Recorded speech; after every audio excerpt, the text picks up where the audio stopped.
"This is remarkable," Taiwan whispered, his eyes wider than usual. "These patterns match the ones we found in the ruins of Sector 7. His research assistant, Kim Hai-jin, moved closer, her purple skin reflected in the polished surface of the table as she leaned forward to examine the scroll. "Another supposed human artifact?" she asked. Her tone carried a hint of skepticism. "The Academy already rejected your last paper on this topic." Taiwan nodded, but didn't look up. "The Academy prefers comfortable theories. These scrolls challenge everything we know about galactic history." The artifact before them had been discovered buried deep within an abandoned moon base at the edge of the Centauri system. It contained symbols and diagrams unlike any known civilization's writing. More troubling were the technical schematics that showed devices far beyond current technology. "The dating puts this at over 10,000 cycles old," Taiwan explained, pointing to earlier test results. "Yet it describes principles of quantum folding that we only discovered 50 years ago." Hai-jin's mandibles clicked as she considered this. "Every species has creation myths," Taiwan. "These humans are probably just like the sky gods of Betelgeuse or the star children of Rigel. Myths don't leave behind working technology," Taiwan countered. He opened a secure container and carefully removed a small metal object. It was smooth and curved, fitting perfectly in his palm. Strange symbols decorated its surface. That evening, Taiwan presented his findings to the Department of Archaeological Sciences. The Grand Hall, with its swooping crystalline architecture, was filled with the foremost minds of the Centauri Collective. As he spoke, the room grew increasingly restless. "These artifacts suggest the species known as humans were not mythological beings," Taiwan explained, displaying images on the large screen. "They appear to have created the first interstellar network before mysteriously vanishing from recorded history." Department Head Lee Jin-ho stood up before Taiwan could finish. His bright orange eyes narrowed in disapproval. "Professor Pak, you've presented interesting curiosities, nothing more. These are clearly ceremonial objects from pre-space Keltari culture, misinterpreted by primitive observers." Laughter rippled through the audience. Taiwan felt his neck frills flatten in embarrassment. "With respect, the dating methods are conclusive," he insisted. "And the technology is clearly misunderstood," Jin-ho interrupted. "Next you'll claim the Dream Eaters were real too. This discussion is closed." Taiwan returned to his laboratory that night, dejected but determined. He placed the small metal artifact on his desk and stared at it. According to legend, humans had been bipedal creatures with remarkable adaptability and tenacity. Most scholars dismissed these accounts as simple allegories. "They must have existed," he muttered to himself. "The evidence is too consistent across too many worlds." As if responding to his words, the artifact suddenly hummed to life. Taiwan jumped back as soft blue light emanated from the symbols. The light expanded upward, forming a three-dimensional map of stars. One star pulsed brighter than the others. Coordinates appeared beside it in the ancient script. After thousands of years, the human device had activated. Taiwan quickly recorded everything, his heart's racing. When the projection faded, he immediately called Hai-jin. "I need you at the lab now," he said urgently, "and contact Song Min-ho in engineering. We'll need his expertise too." "What happened?" Hai-jin asked, hearing the excitement in his voice. "The artifact activated," Taiwan explained. "It's showing coordinates to an uncharted system. I think it's responding to us, or maybe to something happening out there." 3 days later, Taiwan stood before the Academy's Exploration Committee, requesting a research vessel. Most members seemed skeptical, but the recorded evidence of the artifact's activation was hard to dismiss. Pak Taiwan carefully adjusted the lighting above the ancient scroll. His six-fingered hands trembled slightly as he unrolled the delicate material across his examination table. The laboratory was silent except for the soft hum of preservation fields and his assistant's quiet breathing. "This could be the greatest discovery in our history," Taiwan argued. "If humans were real, If they really created the technologies our myths attribute to them, think what we might learn. After hours of debate, the committee approved a small expedition. Taiwan would lead a team of 4 researchers to investigate the mysterious coordinates. As their ship prepared for departure, Taiwan carefully packed the ancient artifacts. If humans had once been real, if they had truly preceded all known civilizations, what had happened to them? And why were their devices suddenly activating after thousands of years of silence? The answers, he hoped, waited at those distant coordinates. Whatever they found there would change the galaxy forever. The research vessel, Curious Mind, dropped out of fold space with a gentle shudder. In the command center, pilot Jiang Su-bin checked the instruments and frowned. "We've arrived at the coordinates, Professor Pak," she announced. "But there's nothing here except a small brown dwarf star." Pak Tawan moved to the main viewport, his excitement fading as he stared at the unremarkable star. Its dull reddish-brown glow seemed to mock their journey. After 3 weeks of travel, he had expected something more. "Are you certain these are the correct coordinates?" asked technology specialist Song Minho. The young engineer looked disappointed, his scaled skin shifting to a paler blue. "Triple-checked," confirmed Hai-Jin, not bothering to hide her frustration. "Perhaps your human artifact was simply malfunctioning, Taiwan." Taiwan refused to accept defeat. "Scan the entire system. Focus on unusual energy signatures or gravitational anomalies." The crew exchanged doubtful glances, but followed his instructions. For several hours, they methodically examined the seemingly empty system. Taiwan paced the small bridge, occasionally studying the ancient artifact that had led them here. "Wait," Minho suddenly called out. "I'm detecting something strange within the star's corona. There's an energy pattern that doesn't match normal stellar output." Su-bin adjusted their course, bringing them closer to the brown dwarf. As they approached, their sensors began to detect more anomalies. "Whatever it is, it's massive," Hai-Jin reported, studying her readouts. "And it's changing. The energy signature is growing stronger." A flash of light from the star temporarily blinded their visual sensors. When the screens cleared, everyone fell silent in astonishment. Where empty space had existed moments before, an enormous structure now hung in orbit around the brown dwarf. It resembled a giant wheel with spokes connecting to a central hub, unlike any space station design used by known civilizations. It was cloaked, whispered Minho in awe, or phase-shifted into another dimension. "It's bigger than the Grand Central Station of the Collective," Su-bin noted, her voice shaking slightly.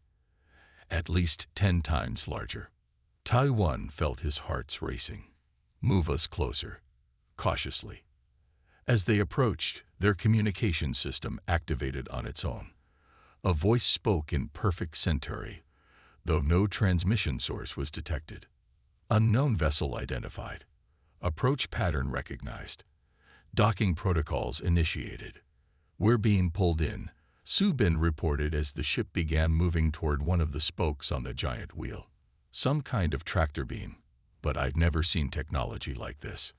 Taiwan nodded. "Don't resist. This is what we came for." The docking process was smooth and automatic. When the airlock indicator showed green, the team donned their exploration suits and prepared to enter the station. "Atmosphere is breathable but stale," reported Hai-Jin, checking her sensors. "Temperature stable. No detectable pathogens." They stepped through the airlock into a corridor that lit up as they entered. The proportions felt slightly wrong. The ceiling too high, the walkway too wide for their bodies. Everything was built for larger beings. "Look at these markings," Minho said, pointing to symbols etched into the walls. "They match the writing on your artifacts, Professor." Taiwan nodded excitedly. "This station was built by humans. We're walking where they once walked." The corridor led them deeper into the station. Doors opened automatically as they approached, revealing rooms filled with unknown technology. Most devices remained dormant, but some lit up as they passed. After walking for nearly an hour, they entered a vast circular chamber. The moment they crossed the threshold, the entire room blazed with light. A figure materialized in the center, a holographic projection of a tall, bipedal being with smooth skin and no scales or frills. It matched ancient descriptions of humans perfectly. "Welcome," the figure said. "I am Guardian Protocol Unit 7. This facility has been dormant for 12,349 standard years, awaiting activation." The team stared in stunned silence. "You are not human," the hologram continued, studying them. "But you have brought human artifacts. State your purpose and authorization." Taiwan stepped forward, holding up the small device that had brought them here. "I am Professor Pak Taiwan of the Centauri Collective. We found this artifact during an archaeological expedition. It activated and led us to you." The hologram's expression changed subtly. "The beacon activated because threshold conditions have been met. The dormancy protocol has ended."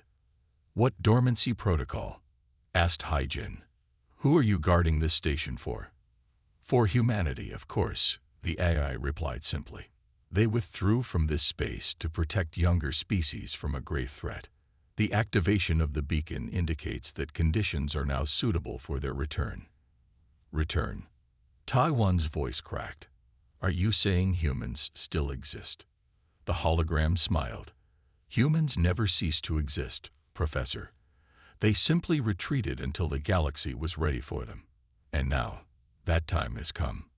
A deep vibration ran through the station as ancient systems powered up fully. On screens around the chamber, countless dots of light began to appear, signals activating across the galaxy. "What's happening?" demanded Minho. "I am notifying humanity that it is time to return," said the AI. "They will arrive shortly. I suggest you prepare yourselves. The galaxy you know is about to change forever." The emergency session of the Central Galactic Council began in chaos. Representatives from 27 species shouted over each other as reports flooded in from across the galaxy.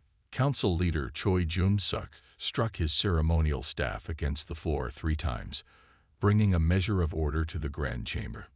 "One at a time," he commanded, his aged voice carrying surprising strength. "Admiral O. Dae-sung, report what your fleets have observed." The military leader rose from his seat, his decorated uniform gleaming under the chamber lights. 27 vessels of unknown design have appeared simultaneously across our territories. Each one is approximately the size of a small moon. They have deployed no weapons but have established energy fields around themselves that our sensors cannot penetrate. Panicked murmurs spread through the chamber. "Have they made any hostile moves?" asked Representative Kang Unju of the Commerce Worlds. "No," admitted the Admiral. "They simply arrived. They maintain fixed positions. Attempts to communicate have received no response." As the Council debated emergency measures, the central communication screen activated without authorization. The image that appeared caused immediate silence. The being on screen was bipedal with no scales, frills, or exoskeletal features. It had soft-looking skin and facial features that seemed strangely mobile and expressive. Most representatives had never seen such a creature outside of ancient artwork. "Greetings to the assembled species of the galaxy," the being said in flawless standard language. "I am Commander Nam Kyung-soon of humanity. We apologize for our sudden appearance, but circumstances have made our return necessary." The council chamber erupted again until Jum-suk restored order. "Humanity is considered a mythical species," he stated firmly. "Your claim requires proof." The human smiled. "We understand your skepticism. As evidence, we have brought 4 individuals from the Centauri Collective who recently discovered one of our outposts. They can confirm our identity." The screen split to reveal Professor Pak Taiwan and his team standing beside the human commander. Taiwan looked both nervous and elated. "Council members," he said, "I can confirm these beings match all historical records of humans. Their technology is far beyond our understanding. They are the creators of the artifacts I discovered." For 3 hours, the human commander explained their situation. Humanity had once been the first spacefaring civilization in the galaxy. 12,000 years ago, they detected a cosmic threat that fed on conscious thought and retreated to pocket dimensions to protect younger species from being detected by this entity. Your combined civilizations have now reached a development threshold that makes you visible to this threat, Kyung Soon explained. Our return is not conquest but protection. We've been fighting this enemy for millennia. Many council members remained suspicious. Representative Kim Woo-jin of the Defense Coalition stood to speak. How convenient that you appear with massive vessels just before this supposed threat arrives. Perhaps you are the threat you warn us about. The human commander showed no offense. Your caution is reasonable. We propose a delegation from each major world visit our command vessel to see evidence of the threat and our preparations.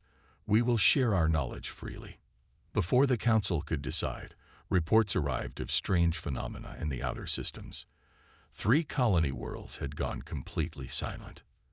It begins, Commander Kyung Soon said gravely. The entity we call the Hunger has sensed you. We must act quickly. Over the following weeks, delegations from major worlds visited the human vessels. Professor Tadwan served as the primary liaison, his expertise in human artifacts suddenly the most valuable knowledge in the galaxy. On the command ship, Taiwan met with human scientists who showed him technologies that seemed like magic. Humans had evolved to manipulate 11 dimensions of space-time and had developed consciousness-shielding barriers that could protect entire star systems. Why return now? Taiwan asked Kyung Soon as they observed a star map showing the advancing darkness. Why not stay hidden? The commander's expression softened. Because despite our advanced technology, we've lost something important during our isolation. Connection. We've been watching your civilizations grow. Your art, your music, your unique perspectives on existence. We realized we need you as much as you need us. Taiwan considered this. Many still fear you will simply conquer us once this threat is defeated. Kyung Soon nodded. Fear is natural. Trust must be earned. That's why we're sharing our knowledge rather than simply imposing solutions. As they spoke, alerts sounded throughout the vessel. A report came in that the Hunger had consumed an entire outpost in the Perseus Arm. Millions of minds gone in an instant. It's moving faster than we projected. Kyung Soon said, suddenly all business. Professor, we need your help. Your people will trust you more than us. Will you stand with humanity against what's coming? Taiwan looked at the darkness spreading across the galactic map and nodded. I spent my life proving humans were real. I won't let that discovery be the galaxy's last. The observation deck of the human vessel Vigilant Dawn offered a panoramic view of space, unlike anything Taiwan had ever experienced. Through its transparent walls, he could see not just visible light, but multiple spectrums of energy currents flowing through the galaxy. It was like suddenly gaining new senses. Beside him stood human scientist Yoon Ji-woo, who was explaining the nature of the threat they faced. Unlike Commander Kyung Soon's formal military bearing, Ji-woo had a gentler demeanor, though her eyes carried the same ancient wisdom. We call it the Hunger, she explained, pointing to a dark ripple moving through the starfield. It's not a species or even a physical entity as you understand it. It exists partially in dimensional planes we can't fully perceive. What does it want? Asked Taiwan, watching the disturbing void that seemed to absorb light itself. Consciousness, Ji-woo replied simply. It feeds on thinking minds. The more advanced the civilization, the more it's drawn to them. 12,000 years ago, it nearly consumed humanity entirely before we learned to hide in pocket dimensions. The image shifted to show the Piraeus Trade Station, home to over 6 million beings from dozens of species. Dark tendrils were visible approaching it. Your combined civilizations have created a beacon of consciousness that burns brighter than anything in this galaxy's history, Ji-woo continued. The Hunger couldn't detect individual developing worlds when they were isolated, but now your interstellar network has connected trillions of minds together. A flash of light interrupted their conversation. On the tactical display, emergency signals flared from the trade station. "It's beginning," Ji Wu said grimly. Within hours, the Central Galactic Council convened an emergency session. Representatives watched in horror as footage showed the attack on Piraeus Station. The station hadn't been destroyed. It was intact but lifeless. 6 million minds gone in minutes. Councillor Han Dong-hyuk, who had been among the most vocal skeptics of humanity, now stood ashen-faced. "The humans warned us," he admitted, "and their rapid response team saved the neighboring stations. Without them, we would have lost the entire sector." "But can we trust their intentions?" asked Kang Eunju. This threat conveniently appears just as they return. The debate ended when Commander Kyung-soon entered the chamber, accompanied by Taiwan. She carried a small device that projected a three-dimensional map of the galaxy, with dark patches spreading like infection. "The hunger is attacking simultaneously in 7 sectors," she explained. "We've deployed countermeasures, but we need your cooperation. Each species experiences consciousness differently, which means the hunger must adapt its approach for each target. This gives us an advantage if we work together." Over the following weeks, a joint command structure formed. Human vessels positioned themselves as shields around major population centers, while smaller, faster ships from the Galactic Fleet served as scouts and early warning systems. Taiwan found himself working closely with human liaison Kang Do-hyun, coordinating defense strategies. Do-hyun was younger than most humans Taiwan had met, though young was relative for beings who had evolved beyond normal lifespans. "Have you been fighting this war your entire life?" Taiwan asked as they reviewed defensive positions. Do-hyun nodded. "I was born in the pocket dimensions. I've never known a time when humanity wasn't at war with the hunger. That's why many of us pushed for the return protocol. Fighting alone for millennia has cost us dearly." The first major confrontation came at the Cygnus Arm. The combined fleet engaged the hunger as it approached a densely populated system. Taiwan watched from the command center as human vessels deployed weapons that bent reality itself. Beams of coherent light tore through dimensional barriers, forcing the hunger to partially materialize where conventional weapons could harm it. But the cost was terrible. 3 human vessels were lost along with dozens of galactic fleet ships. When the hunger retreated, 17 worlds had been emptied of conscious life. In the aftermath, Taiwan found Councillor Dong-hyuk staring at the casualty reports. The once skeptical politician looked broken. "All those minds," he whispered. "Gone." "Not gone," corrected a human technician working nearby. "Consumed. The difference matters.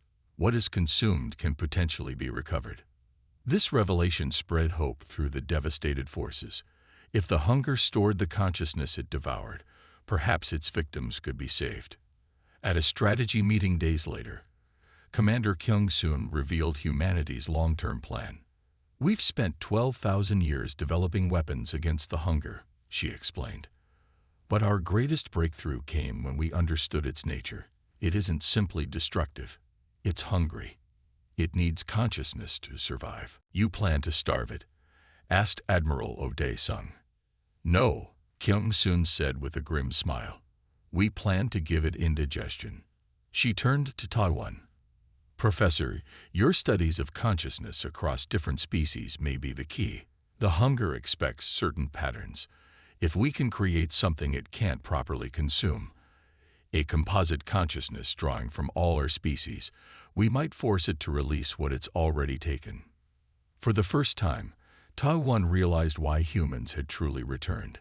Not just to fight, but because they needed something only the diverse species of the galaxy could provide: new perspectives on consciousness itself. "We've been fighting this war for 12,000 years, Do-hyun told him later. "We just didn't want you fighting it alone anymore." The Great Hall of the Sagittarius Central Command hummed with activity as representatives from 17 species prepared for the final confrontation. At the center of the war table stood a holographic display of the hunger, no longer a mysterious shadow, but a mapped entity with predictable patterns. Admiral Han Dong-hyuk, once humanity's fiercest critic, now stood shoulder to shoulder with Commander Nam Kyung-soon. Where distrust had once divided them, shared sacrifice had forged an unbreakable bond. "The containment field is ready," reported human scientist Yoon Ji-woo. "Once deployed, it will create a dimensional pocket that should trap the hunger long enough for the composite consciousness to be introduced." Dong-Huk nodded gravely. "And our fleets?" "In position," confirmed Admiral Oh Dae-sung. "Though we expect heavy losses even with human defensive technology." Pak Ta-won watched this exchange with quiet amazement. 1 year ago, he had been a ridiculed academic chasing myths. Now he stood at the center of the greatest unified effort in galactic history. "Professor Pak," called Kyung-soon, "is the consciousness matrix prepared?" Ta-won moved to a separate console where his team had worked tirelessly for months. "The matrix contains consciousness patterns from all major species. The diversity should overwhelm the hunger's ability to absorb and process. This is our one chance," Kyung-soon reminded everyone. "If we fail, the hunger will adapt to our strategy." As the fleet departed for the Sagittarius Core, where the hunger had concentrated its mass, Ta-won found himself alone with Kang Do-hyun in an observation lounge. "Are you afraid?" Ta-won asked the human. Do-hyun smiled. "Always. Fear keeps us alert. But today I'm also hopeful." "Why did humans hide for so long?" Ta-won finally asked the question that had bothered him for months. "With your technology, you could have guided younger species from the beginning." "That was exactly the problem," Do-hyun explained. "Early in our development, we interfered with several promising species. Our guidance stunted their natural evolution. They became dependent on us rather than finding their own path. The results were disastrous. So you withdrew completely." "We observed from a distance. We protected when necessary, but always invisibly. Your civilizations developed unique perspectives, technologies, and consciousness patterns that would never have emerged under our shadow." Do-hyun placed a hand on Ta-won's shoulder. "That diversity is now our greatest weapon." The battle began 2 days later. Thousands of ships engaged the hunger at the edge of the Sagittarius Core. Human vessels deployed reality-bending shields while the combined fleet executed precision strikes from 17 different tactical doctrines simultaneously. From the command ship, Ta-won monitored the consciousness matrix as it prepared to deploy. Beside him, representatives from each species contributed their unique mental patterns to the composite. "The containment field is active," announced Ji-woo as human vessels completed their formation around the hunger. "But it's already finding weak points." Commander Kyung-soon's voice came over the communications. "Deploy the matrix now, Professor. We can't hold it much longer." Ta-won activated the device. A pulse of energy unlike anything he had ever witnessed erupted from their position, flooding the containment field with the combined consciousness patterns of the galaxy's species. The effect was immediate and stunning. The hunger writhed within its prison, unable to process the contradictory thought patterns. As it struggled, ghostly images began to appear around it, the stored consciousness of its victims being expelled. "Recovery vessels, move in," ordered Admiral Dong-Guk.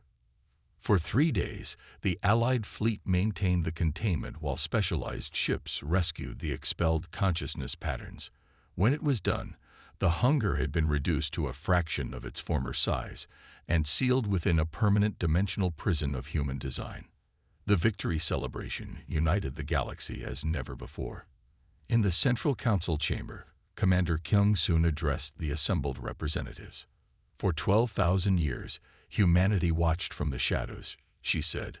"We protected when we could, but we robbed ourselves, and you have something precious: connection. We won't make that mistake again." In the years that followed, humanity established the Guardian Academy with representatives from all species. As its first non-human director, Ta-won helped create protocols for sharing knowledge without creating dependency. Humans settled on worlds throughout the galaxy, but never in dominance. They served instead as teachers, advisors, and protectors, sharing their advanced technology gradually as other species were ready. On the 10th anniversary of the Hunger's defeat, Tai-1 stood with his old friend Du-hyun on the observation deck of the new Galactic Library, a structure built to preserve the knowledge of all species. The ancient texts were right about humans, Tai-1 remarked. They called you the guardians who would return when needed most. Do-hyun smiled. The texts got one thing wrong, though. We're not the guardians anymore. We all are together. In the space above them, ships from 100 worlds conducted a memorial flight pattern. The galaxy had changed forever, not through conquest or subjugation, but through the simple truth that diversity of thought was the greatest strength of all. The myths had proven real, but the reality was far more remarkable than any legend.